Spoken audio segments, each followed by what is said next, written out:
Namanya Pak Darto, usianya 49 tahun. Di proyek, dia bukan siapa-siapa, bukan mandor, bukan teknisi, apalagi pengawas. Dia cuma buruh bangunan biasa, yang orang-orang sebut kenek. Tapi hampir semua tukang di proyek kenal siapa dia. Bukan karena jabatan, bukan karena kekuatan fisik, tapi karena satu hal yang jarang dimiliki siapapun di sana, ketulusan. Setiap pagi, sebelum matahari benar-benar muncul, Pak Darto sudah tiba di lokasi. Motor tuanya selalu diparkir di pojok gudang, material tempat yang nggak banyak dilalui orang biar nggak ganggu jalan. Dia datang bawa tas selempang kain, isinya cuma botol minum plastik, nasi bungkus dari rumah, dan kadang baju ganti. Helm proyek butut yang warnanya udah pudar, dia taruh di kepala dengan hati-hati, kayak benda berharga. Padahal helm itu bekas dan pernah disumbangin bos proyek 2 tahun lalu. Tapi dia rawat kayak miliknya sendiri. Pagi itu juga sama. Udara dingin masih berembun, suara burung samar-samar di kejauhan, dan Pak Darto udah mulai bersih-bersih area kerja. Dia sapu puing-puing sisa kemarin, nyusun ulang semen yang belum terpakai, dan bantuin ngerakit perancah yang rusak. Gak ada yang nyuruh, gak ada yang maksa. Dia cuma pengen semua rapi saat tukang lain datang. Dia gak nunggu pujian, karena dia tahu gak akan ada yang muji. Begitu jam 7 kurang 5, satu persatu pekerja mulai berdatangan. Beberapa jalan santai sambil ngerokok, beberapa lagi masih nguap sambil main HP. Ada yang bawa kopi sachet, ada juga yang langsung duduk di bawah sambil ngeluh soal macet, gaji belum turun, atau capek kerjaan kemarin. Tapi mereka semua melihat hal yang sama. Pak Darto sudah berkeringat, padahal kerja resmi belum mulai.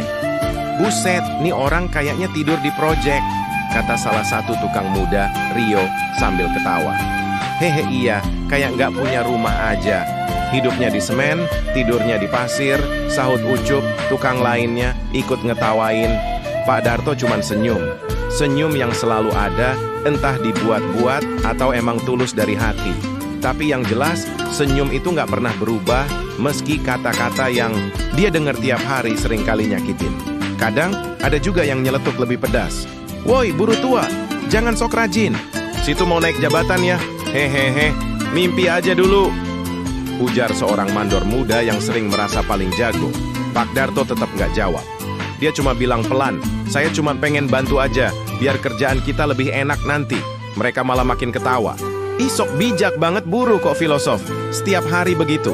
Tapi dia nggak pernah sekalipun melawan. Dia tahu hidup di proyek nggak mudah. Ego orang tinggi saingannya bukan soal kerjaan doang, tapi juga soal gengsi. Dan dia bukan orang yang suka ribut. Selama kerjaan beres, dan dia bisa pulang bawa uang halal, itu udah cukup. Di jam istirahat, Pak Darto selalu makan di pojokan gudang, di atas papan triplek yang disulap jadi bangku. Nasi bungkus dari rumah dia buka perlahan. Isinya sederhana banget. Nasi putih, sambal, dan tempe goreng. Kadang ada telur dadar kalau dia sempat beli di warung depan kontrakan, tapi nggak pernah ngeluh. Dia makan sambil sesekali lihat HP jadulnya, ngebaca ulang pesan terakhir dari anaknya Rehan. Pak, doain Rehan ya. Minggu depan ujian praktek. Rehan nggak akan nyerah. Demi Bapak. Pesan itu udah dia baca lebih dari 10 kali. Tapi tiap kali, dia baca senyumnya selalu sama. Ada harapan yang dia tanam dalam-dalam di balik kerja kerasnya. Orang lain mungkin cuma lihat Pak Darto sebagai buruh tua, tapi mereka nggak tahu ada mimpi besar yang dia perjuangin diam-diam. Sore hari, waktu proyek udah sepi, Pak Darto masih sibuk beresin alat. Tukang-tukang lain udah pada cabut duluan. Ada yang buru-buru ngejar ojek, ada juga yang nongkrong di warung kopi depan. Tapi Pak Darto tetap di sana, ngecek sisa bahan, ngunci gudang, dan nyapu puing-puing yang jatuh. Waktu akhirnya dia pulang, langit udah mulai gelap. Dia naik motornya pelan, lampunya cuma nyala sebelah. Tapi semangat di dadanya lebih terang dari lampu jalan manapun. Di jalan pulang, dia sering mampir sebentar ke warung fotokopi. Nanya harga cetak dokumen, kadang minta tolong cetakin formulir beasiswa buat anaknya. Si pemilik warung sampai hafal wajahnya. Pak Darto lagi ngurus. Buat anaknya ya? Tanya si pemilik. Iya mas, anak saya lagi semester akhir. Biar nggak terlalu mikirin biaya, saya yang urus. Waktu itu, dia keluar dari warung bawa map plastik yang isinya formulir dan salinan KTP. Dia peluk map itu kayak surat cinta. Karena, baginya, itu surat buat masa depan. Orang-orang di proyek gak tahu itu. Mereka gak tahu setiap malam Pak Darto gak langsung tidur. Dia bantuin tetangga potong kayu buat nambah penghasilan. Atau bantuin beresin atap rumah orang, sekadar dapat upah makan malam. Tapi dia gak pernah cerita. Gak pengen dikasihani. Gak pengen dianggap hebat, dia cuma pengen satu hal, anaknya bisa kuliah tanpa gangguan, biar Rehan gak ngerasa minder, biar Rehan tahu bapaknya mungkin cuma buruh, tapi cinta bapaknya gak bisa dihitung pakai gaji harian. Di proyek, semua orang cuma tahu Pak Darto itu rajin, gak banyak omong, dan gak punya ambisi. Tapi mereka salah, dia punya ambisi yang jauh lebih besar dari sekadar naik gaji atau jadi mandor. Dia pengen Rehan jadi dokter, pengen buktiin kalau orang kecil juga bisa punya mimpi besar. Dan mimpi itu bisa hidup dari keringat orang yang setiap hari dibully, tapi tetap senyum. Di balik senyum sederhana yang selalu dia bawa ke proyek setiap hari, sebenarnya Pak Darto menyimpan luka yang dalam. Luka yang gak kelihatan dari luar, tapi diam-diam terus nganga di dalam hati. 5 tahun lalu, hidupnya berubah total. Istrinya, Bu Lastri, meninggal karena penyakit liver yang sudah lama dia pendam. Waktu itu, mereka nggak punya cukup uang buat operasi, dan Bu Lastri juga nggak mau nyusahin suaminya. Dia lebih banyak diam, lebih sering bilang, "Saya masih kuat kok, Mas." Tapi kenyataannya, tubuhnya makin kurus dan akhirnya menyerah di ranjang, kecil rumah kontrakan mereka yang lembab. Sejak hari itu Pak Darto hidup cuma berdua dengan anak semata wayangnya Rehan. Dulu Rehan sempat bilang mau kerja setelah lulus SMA, biar bisa bantu bapak. Tapi Pak Darto bersikeras. "Kamu sekolah, kuliah, bapak kerja, gak usah pikirin yang lain." Rehan tunduk dan akhirnya masuk jurusan kedokteran lewat jalur beasiswa. Tapi walau dapat beasiswa sebagian, biaya hidup dan praktik tetap harus dibayar. Disitulah Pak Darto ambil semua peran, jadi bapak, jadi ibu, jadi tulang punggung, jadi semangat. Setiap malam, setelah pulang kerja, Pak Darto selalu nyisihin uang harian ke dalam kaleng biskuit bekas. Kaleng itu ditaruh di lemari kayu tua dan hanya dibuka kalau Rehan butuh kiriman. Kadang isinya nggak banyak, cuma 50.000, 100.000. Tapi buat Pak Darto, itu semua hasil dari peluh dan tenaga yang dia tabung buat masa depan anaknya. Di rumah kontrakan kecilnya, Pak Darto nggak punya banyak perabot. Hanya ada dipan kayu tanpa kasur empuk, tikar plastik yang udah mulai sobek di sudut, dan satu meja kecil buat masak. Kompor satu tungku, rice cooker yang kadang mati sendiri, dan dinding rumah yang penuh tambalan kayu triplek. Tapi dari semua yang dia punya, ada satu benda yang dia anggap paling berharga. Sebuah foto lama di dinding. Foto itu mulai pudar warnanya, bagian pinggirnya udah robek sedikit. Tapi di dalam foto itu, dia berdiri bersama Bu Lastri dan Rehan kecil, yang saat itu masih pakai seragam TK dan tersenyum ceria. Setiap kali dia ngelihat foto itu, matanya berkaca-kaca. Tapi lagi-lagi, dia cuma senyum. Hidup sendirian membuat Pak Darto belajar banyak hal. Dia masak sendiri, nyuci baju sendiri, bahkan kadang nambal genteng rumah kalau bocor. Paling sedih saat hari hujan deras, rumahnya sering bocor, dan dia harus naruh ember di tengah ruang tamu biar air nggak nyebar. Tapi semua itu dia anggap biasa. Yang penting Rehan di kota bisa tidur nyaman di kosan, bisa belajar dengan tenang, dan nggak perlu tahu kalau bapaknya lagi makan tempe goreng 2 hari berturut-turut. Pernah suatu malam, Rehan nelpon. Waktu itu suaranya pelan, kayak nahan sesuatu. "Pak," Rehan gak enak ngomongnya. Tapi Rehan butuh beli buku referensi. Harganya agak mahal. Pak Darto diam sebentar. Dia lihat dompetnya cuma ada sisa 30.000. Tapi dia gak mau bikin Rehan sedih. "Ya, udah nak. Besok bapak kirim ya.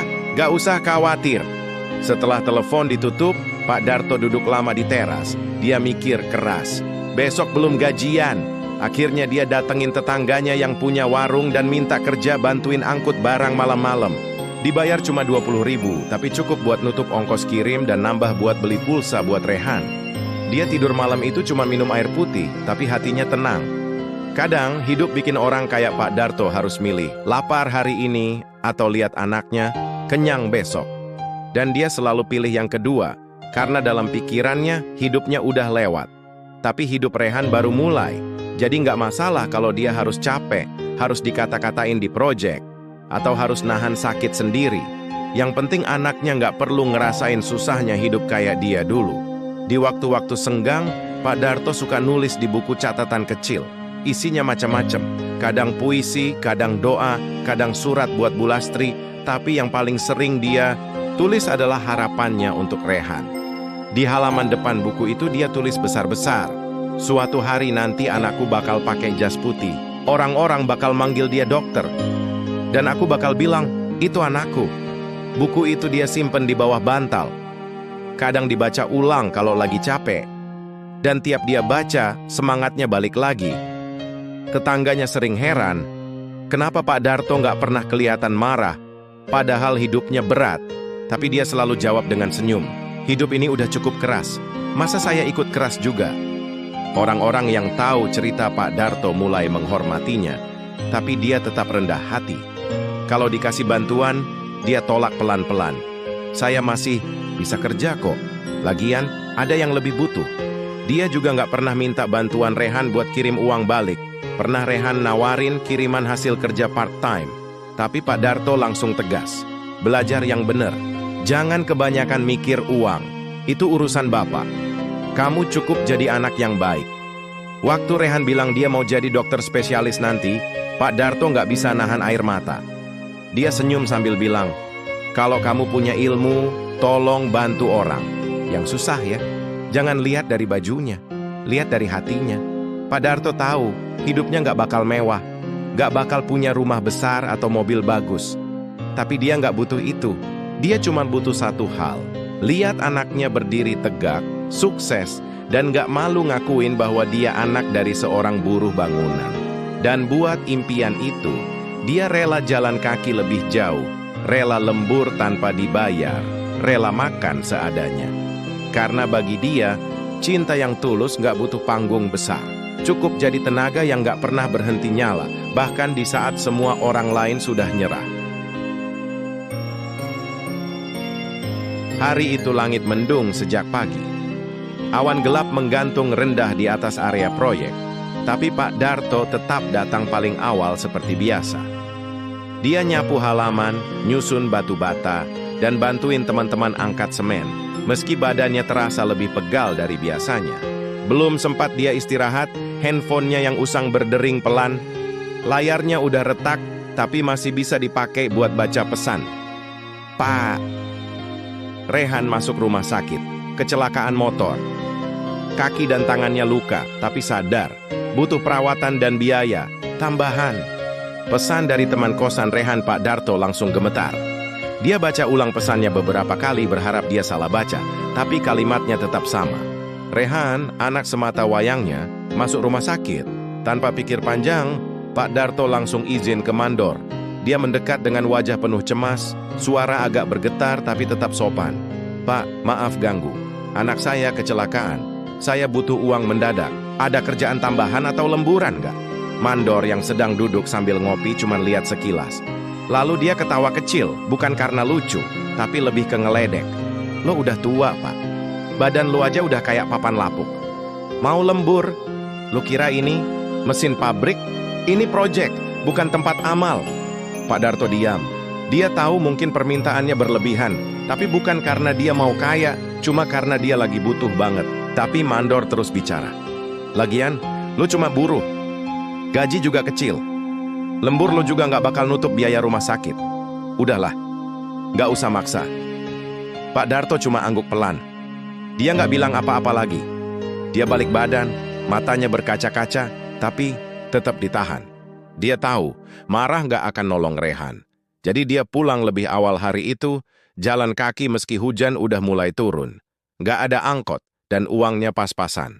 Dia lebih milih hemat ongkos daripada nggak bisa beli makan buat Rehan kalau nanti jenguk. Di tas plastiknya cuma ada 2 bungkus nasi sederhana. 1 buat dia, 1 lagi buat Rehan. Meski Rehan belum bisa makan nasi karena masih diinfus, Pak Darto tetap bawain. Siapa tahu udah bisa makan besok. pikirnya. Sampai rumah, bajunya basah kuyup. Dia nggak langsung ganti baju, tapi duduk di kursi kecil dekat pintu.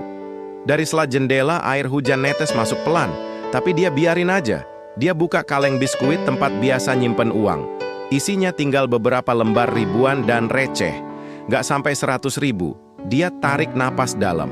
Matanya menatap foto keluarga di dinding, yang warnanya makin pudar. Las, anak kita butuh biaya, tapi aku nggak tahu lagi harus cari dari mana, gumamnya lirih. Malam itu dia nggak tidur. Bukan karena nggak ngantuk, tapi pikirannya terlalu penuh. Dia duduk di lantai, ambil buku catatan kecil yang biasa dia tulis. Lampu di rumah cuma satu, remang-remang, tapi cukup buat nulis. Dia mulai menulis pelan, hurufnya agak goyang karena tangannya dingin. Nak, Bapak minta maaf ya, Bapak nggak bisa kasih kamu uang banyak. Tapi kamu harus tahu, setiap tetes keringat Bapak itu buat kamu. Kamu harus sembuh, kamu harus lulus. Jangan pikirin biaya, itu urusan Bapak. Kalau nanti kamu udah jadi dokter, jangan sombong ya, bantu orang yang susah. Jangan lupa senyum kayak ibu kamu dulu suka bilang.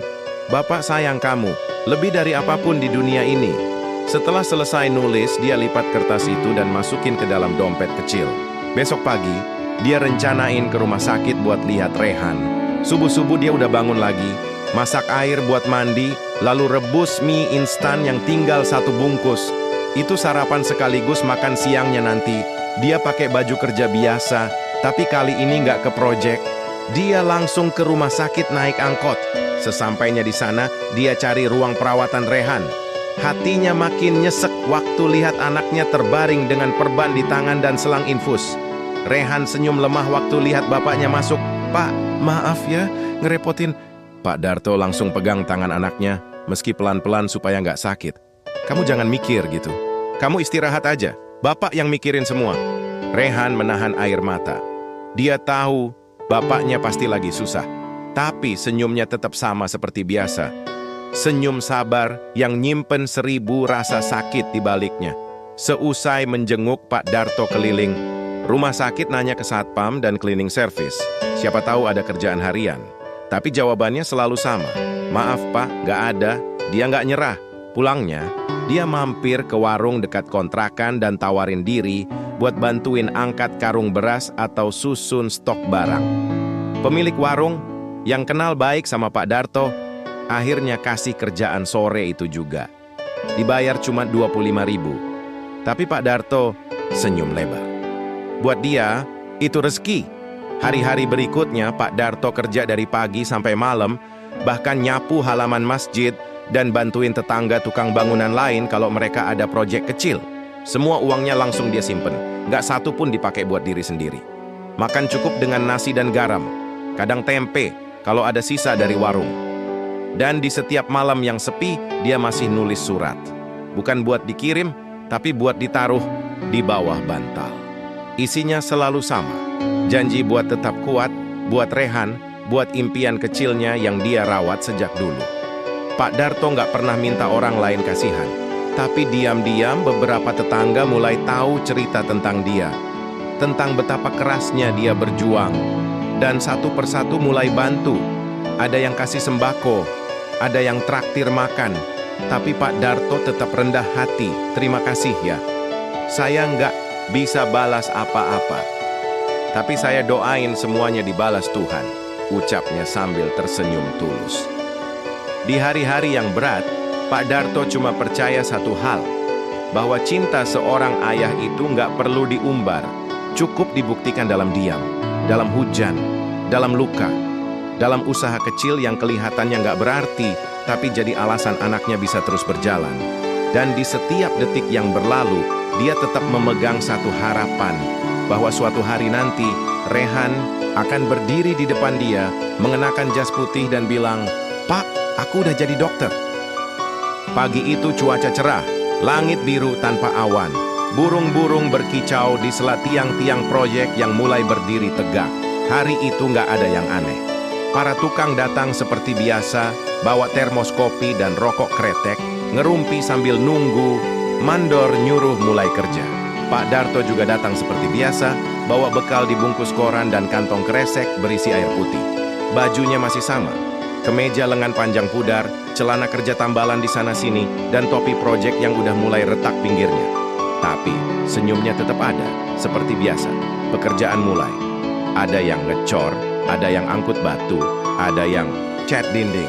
Pak Darto bantu salah satu tukang muda nyusun batako. Mereka kerja bareng, saling lempar senyum, meski kadang masih aja ada yang nyeletuk sambil ketawa.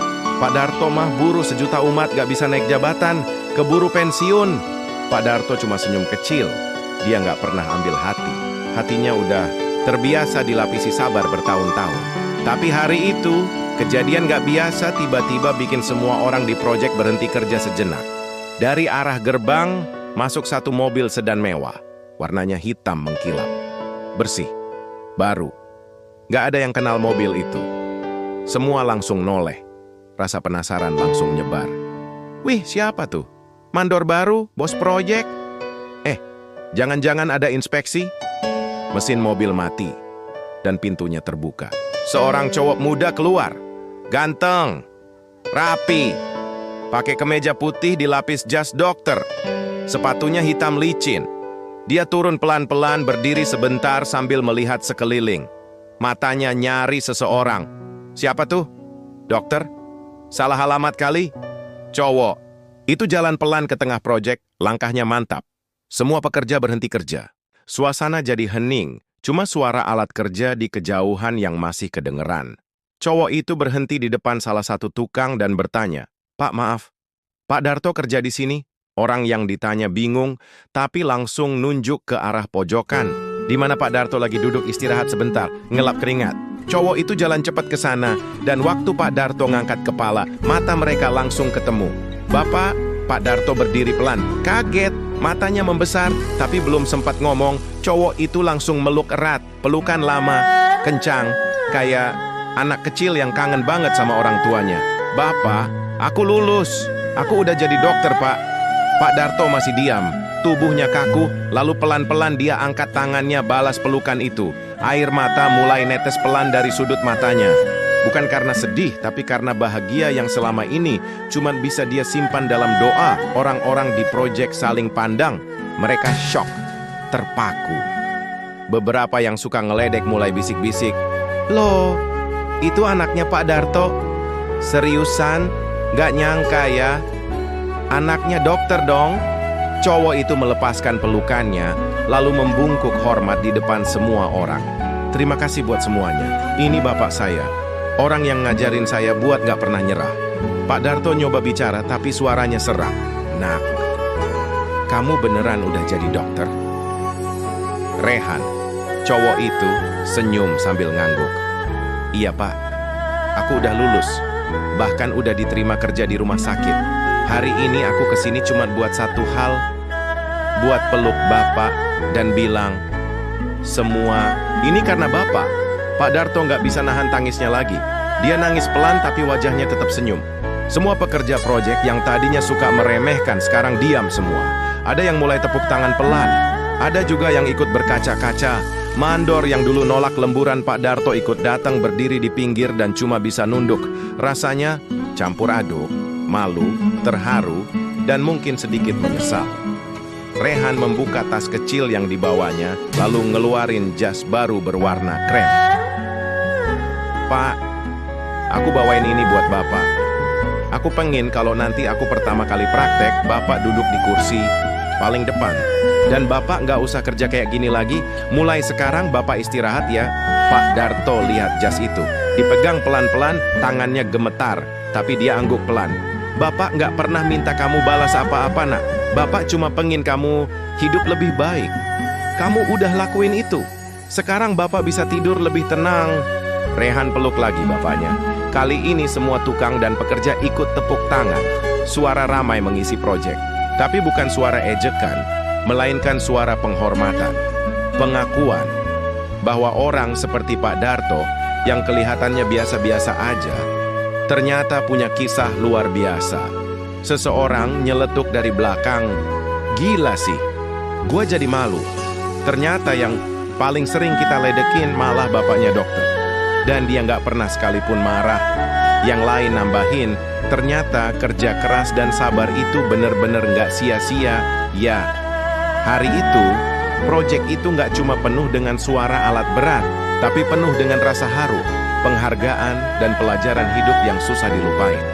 Bahwa di balik pakaian lusuh dan tubuh renta, kadang tersembunyi kekuatan dan cinta paling murni. Cinta seorang ayah yang nggak banyak bicara, tapi membuktikan segalanya dengan tindakan. Dan Pak Darto masih tetap tersenyum.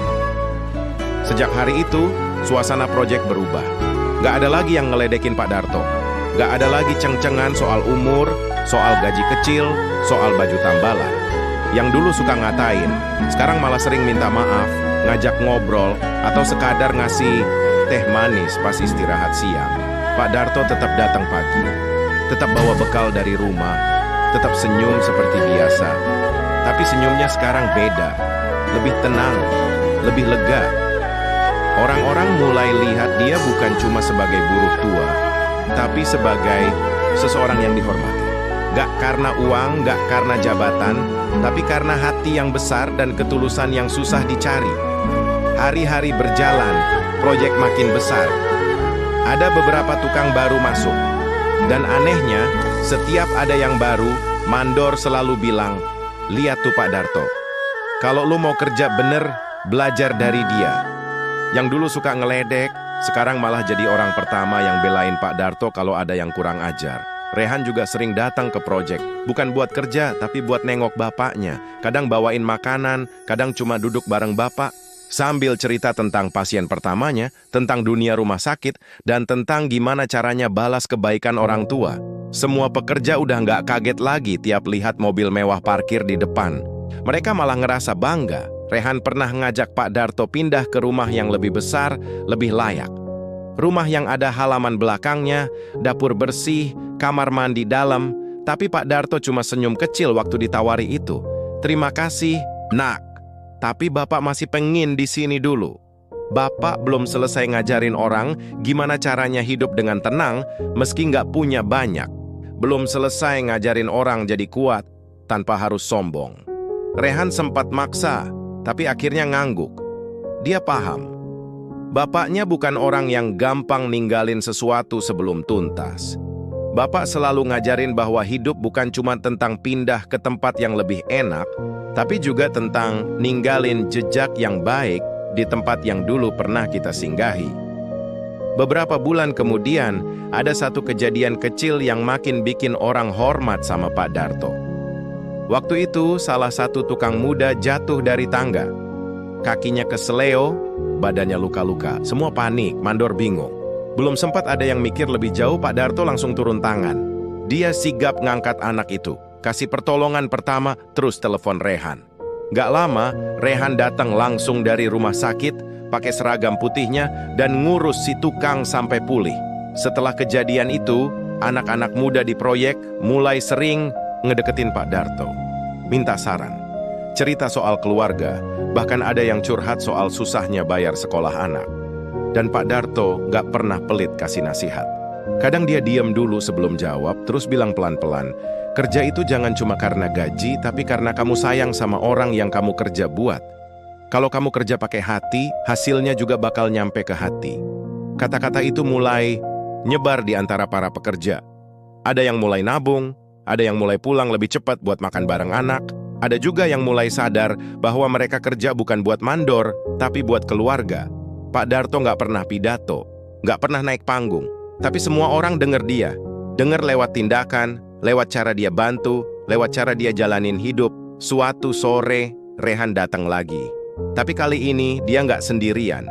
Dia bawa satu kamera dan beberapa temannya dari komunitas sosial. Ternyata Rehan bikin dokumenter kecil tentang ayahnya. Judulnya sederhana, "Ayahku Tukang Hebat." Di video itu, Rehan cerita tentang masa kecilnya, tentang ibu yang udah nggak ada, tentang betapa kerasnya bapak kerja, dan tentang satu kalimat yang selalu dia ingat dari bapaknya. "Bapak cuma buruh, tapi bapak nggak akan biarin kamu ngerasa miskin harapan." Video itu pelan-pelan viral. Banyak orang nonton, banyak yang komentar. "Gue nangis lihat ini. Gue jadi inget bapak gue sendiri." Kisah sederhana tapi luar biasa. Tapi Pak Darto tetap seperti biasa. Dia nggak terlalu ngerti soal viral. Dia tetap bangun pagi, tetap bawa nasi bungkus, tetap nyapu sebelum mulai kerja. Sampai akhirnya suatu hari, ada surat datang ke rumah kontrakannya. Surat undangan dari sebuah universitas teknik ternama di kota. Mereka ngundang Pak Darto buat jadi pembicara tamu di seminar Etos Kerja dan Keteladanan. Waktu ditanya, Pak Darto cuma ketawa kecil. "Loh, saya kan cuma tukang." Tapi Rehan cuma bilang, "Justru itu, Pak. Karena Bapak tukang, tapi hatinya jauh lebih besar dari sekadar jabatan." Pak Darto akhirnya datang ke seminar itu. Duduk di depan ratusan mahasiswa yang pakai kemeja rapi dan catatan di tangan. Dia nggak pakai slide, nggak bawa teks. Cuman ngomong pelan-pelan, "Saya nggak ngajarin cara jadi kaya, tapi saya mau kasih tahu, kalau kamu kerja keras dan ikhlas, kamu mungkin nggak langsung dihargai. Tapi suatu saat orang-orang bakal ngerti kenapa kamu nggak pernah berhenti berusaha." Semua orang tepuk tangan panjang. Tapi Pak Darto tetap sederhana, tetap pulang naik angkot, tetap kerja keesokan harinya, dan hari-hari terus berjalan. Tapi satu hal nggak berubah, Pak Darto tetap Pak Darto, seorang buruh bangunan yang dihormati bukan karena hartanya, tapi karena hatinya. Orang kecil dengan jiwa yang besar. Kadang yang paling kelihatan lemah, justru yang paling kuat. Yang kelihatan biasa, justru punya cerita luar biasa. Jangan pernah remehkan siapapun, karena di balik seragam kotornya, mungkin dia sedang berjuang untuk impian yang besar.